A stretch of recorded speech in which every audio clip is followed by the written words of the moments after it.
السلام علیکم ورحمۃ اللہ وبرکاتہ۔ دوستو، نماز میں ہونے والی ایک چھوٹی سی غلطی جس سے آپ کی نماز ہوگی ہی نہیں، نماز ہونا تو بہت دور کی بات ہے، آپ کی نماز شروع ہی نہیں ہوگی۔ اگر آپ نے یہ غلطی کر دی تو آپ کی نماز شروع ہی نہیں ہوگی۔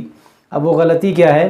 غلطی یہ ہے کہ جو ہم تکبیر لگاتے ہیں نماز شروع کرنے کے لیے، جسے تکبیر تحریمہ کہا جاتا ہے، اللہ اکبر، اگر اس تکبیر میں آپ نے یہ غلطی کر دی تو آپ کی نماز شروع ہی نہیں ہوگی۔ اب غلطی کیا ہے؟ اب یہاں پر دیکھیں، صحیح لفظ کیا ہے؟ اللہ اکبر، صحیح لفظ یہ ہے۔ اگر آپ اس کو صحیح سے پڑھیں گے تو اس کا معنی یہ ہوتا ہے کہ اللہ سب سے بڑا ہے، اس کا صحیح معنی یہ ہے۔ لیکن اگر آپ نے اس میں غلطی کر دی، مثال کے طور پر ہم نے بہت سارے لوگوں کو دیکھا ہے اس میں غلطی کرتے ہوئے، یہ جو اللہ ہے، لفظ اللہ، اس کا جو الف ہے اس کو بعض لوگ کھینچ دیتے ہیں، اس کو پڑھتے ہیں اللہ اکبر، اللہ اکبر۔ اگر اس طرح سے آپ پڑھیں گے تو آپ کی نماز شروع ہی نہیں ہوگی۔ کیوں نہیں ہوگی؟ کیونکہ اس کا معنی جو ہے بہت ہی خطرناک ہو جاتا ہے۔ معنی کیا ہو جائے گا؟ آپ صحیح پڑھیں گے تو معنی کیا ہوگا؟ اللہ سب سے بڑا ہے، اور اگر اس طرح الف کو آپ کھینچ کر پڑھیں گے تو اس کا معنی ہو جائے گا کیا اللہ بڑا ہے؟ اب یہ دیکھیے، یہ تو کفریہ جملہ بن جاتا ہے۔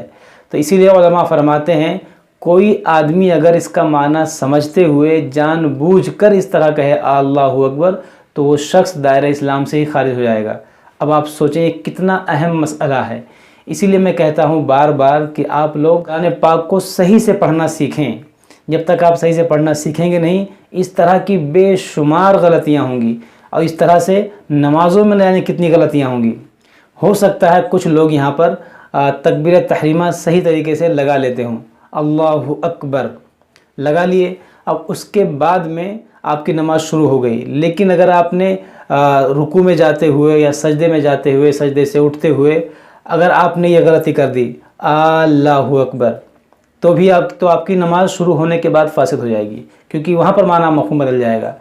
تو اور اسی طرح سے اللہ اکبر، اگر آپ نے لفظ اللہ کو صحیح پڑھا اللہ اکبر، تو بعض لوگ یہ غلطی کرتے ہیں اکبار پڑھتے ہیں، اللہ اکبر، اور اس میں وہ لوگ غلطیاں زیادہ کرتے ہیں جو کبھی کبھار جمعہ کی نمازوں میں یا عیدین کی نمازوں میں جو مکبر بنتے ہیں، مکبرین یہ غلطیاں اکثر کرتے ہیں کہ وہ جب امام صاحب تکبیر لگاتے ہیں، پیچھے جب وہ تکبیر لگاتے ہیں تو وہ اللہ اکبر اس طرح سے کھینچ دیتے ہیں۔